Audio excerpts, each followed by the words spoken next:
Welcome, friends.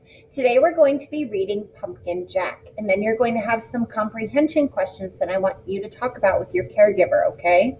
So you don't have to draw anything, you don't have to write anything, you just want to have a conversation, okay? Just 4 questions.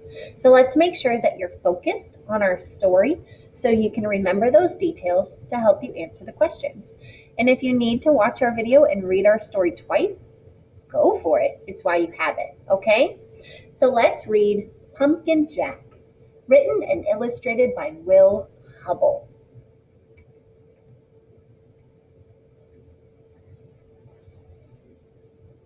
When Tim carved his first pumpkin, it was fierce and funny and just perfect. A jack-o'-lantern this good deserved a name.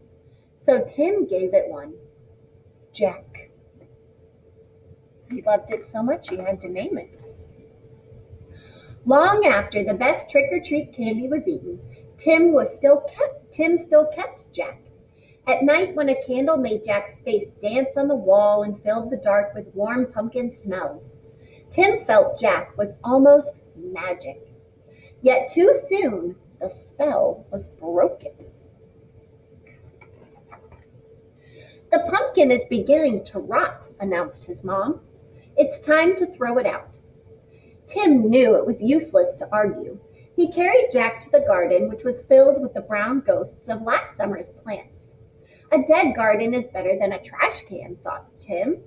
Still, it made him sad to leave Jack outside and all alone.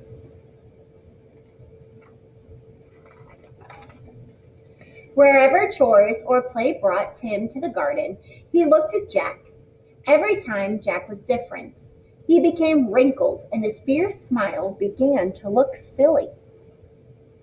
Look, he's starting to rot and slump. Mold spread over Jack's bright orange skin. As days turned colder, Jack grew flatter. Winter began, and soon Jack was hidden beneath snow, and Tim forgot about him. The cold, heavy jacket days came, snowman and sliding days, indoor days, Thanksgiving, Christmas, and Valentine's. And when all these days had passed and the March winds melted the snow, Tim found Jack. There wasn't much left, just a faded and crumpled pumpkin skin, a stem, and a few seeds. Jack's Halloween magic was a distant memory now. Tim scraped a thin blanket of earth over the last bits of his pumpkin. "Goodbye, Jack," he whispered. When spring turned barefoot warm, a tiny sprout appeared where Jack had been. Tim found it and guessed what it was. Can you guess what it was? In the days that followed, Tim weeded and watered and watched the sprout. Slowly and steadily, the plant changed and grew. It branched and spread a web of vines over the ground, but no pumpkins appeared. The days turned hot. Flowers opened on the plant each morning, yellow stars that twisted shut forever in the afternoon, and still there were no pumpkins. Finally, Tim found a little green ball growing behind a crumpled blossom. A pumpkin! Tim let out a whoop and a ran to show his mom. By August, the plant had spilled onto the lawn. Tim's favorite game began pumpkin hunting. He carefully waded among the leaves, searching for green pumpkins, like hidden treasures.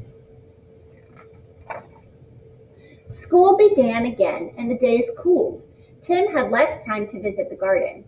And when he did, the pumpkin plant seemed tired. There were a few new leaves, and the old tatter ones were no longer hid the fat green pumpkins. Then, one October morning, Tim woke to see frost coating the garden. The frozen plants seemed changed to pale blue glass. After school, Tim discovered what the frost had done. The pumpkin plant's leaves were as limp as wet paper. It was dying. Tim searched among the withered leaves for the unripe pumpkins. He picked them and put them on the front porch, hoping for one more change. By Halloween, the pumpkins had ripened to bright orange.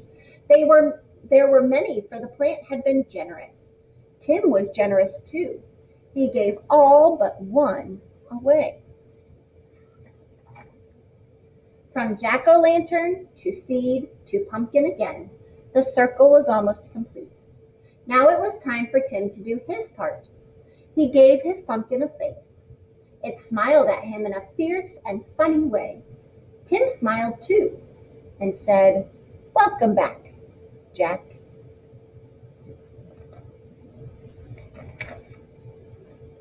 The end. Thank you so much for reading with me, my friends.